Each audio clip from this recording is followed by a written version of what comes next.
नमस्कार बच्चों, आज हम कक्षा 7वीं के पाठ 12 दोहे को पढ़ेंगे। इस पाठ में कबीर, रहीम और वृंद द्वारा रचित दोहों का संकलन है। इन दोहों के माध्यम से जीवन के लिए उपयोगी बातें बताई गई हैं। आओ बच्चों, हम पाठ की शुरुआत करते हैं। इस पाठ के पहले दो दोहे कबीर जी द्वारा रचित हैं। कागा काको धन हरे, कोयल काको देत, मीठे बोल सुनाए के जग अपना कर लेत। इस दोहे में कबीर जी कहते हैं कि कौआ किसी का धन नहीं लेता, यानी कि किसी का नुकसान नहीं करता है वह, फिर भी कोई उसे पसंद नहीं करता है। उसके विपरीत कोयल किसी को कोई धन नहीं देती है, फिर भी लोग उसे पसंद करते हैं। दोनों का रूप रंग एक समान है, फिर भी लोग कौवे की बजाय कोयल को पसंद करते हैं।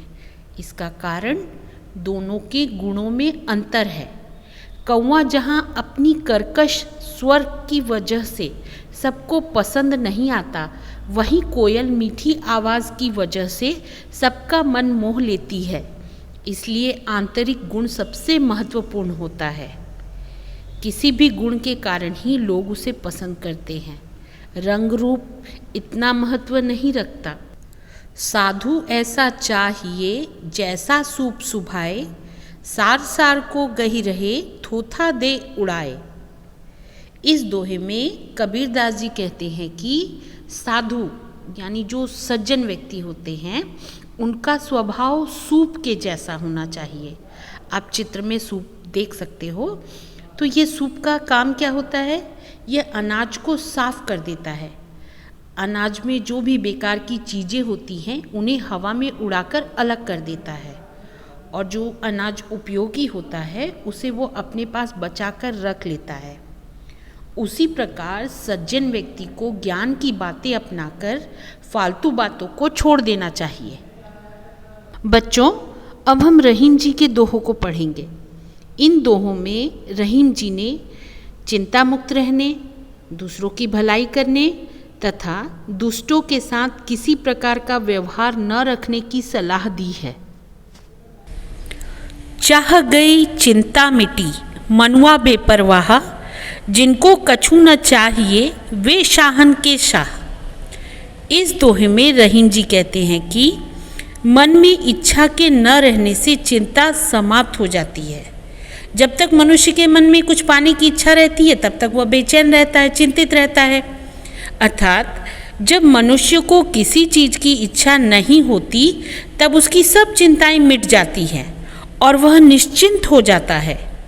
जिनको कोई इच्छा नहीं है, यानी कि कुछ भी नहीं चाहिए, वास्तव में वे ही शाहन के शाह यानी कि राजाओं के राजा होते हैं।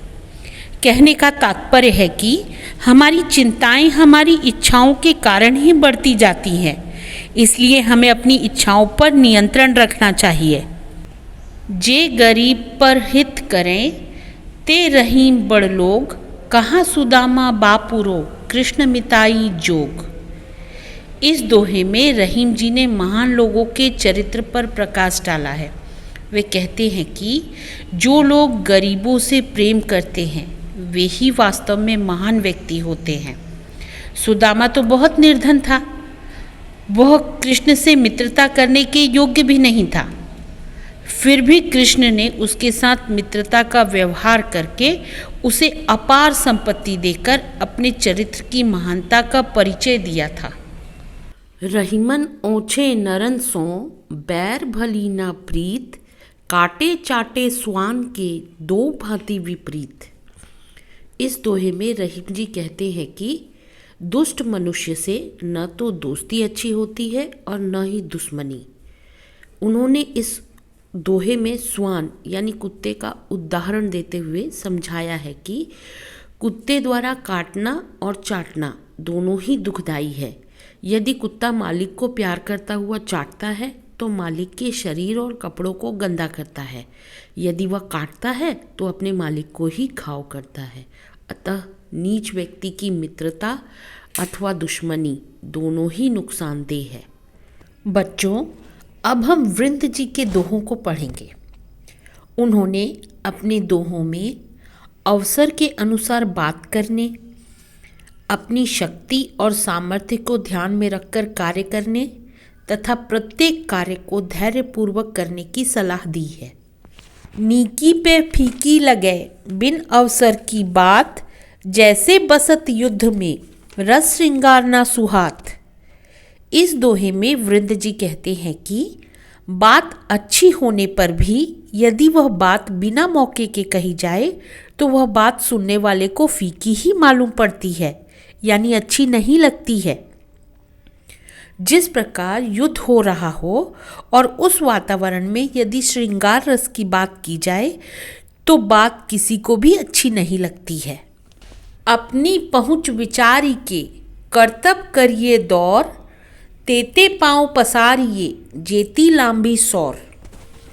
इस दोहे में रहीम जी कहते हैं कि हमें अपनी शक्ति, योग्यता और सामर्थ्य के विषय में खूब सोच समझकर पूरी गंभीरता से विचार करके ही कोई कार्य करना चाहिए। दिखावे के लिए अथवा भय या लालच के वश में होकर मनुष्य को अपनी शक्ति से अधिक कार्य नहीं करना चाहिए। शक्ति से बाहर कार्य करने पर दुख उठाना पड़ता है। कारज धीरे होत है काहे होत अधीर, समय पाए तरवर फले केतक सिंचो नीर। इस दोहे में वृंद जी कहते हैं कि प्रत्येक काम धीरे धीरे होता है, तो हे मनुष्य तू व्याकुल क्यों होता है। अर्थात हमें प्रत्येक काम धैर्यपूर्वक करना चाहिए, क्योंकि जल्दबाजी में काम बिगड़ जाते हैं। उन्होंने एक वृक्ष का उदाहरण देते हुए समझाया है कि भले ही आप कितना उसे पानी से सींच लो, लेकिन जब समय आएगा तभी उसमें फल लगेंगे, उससे पहले नहीं।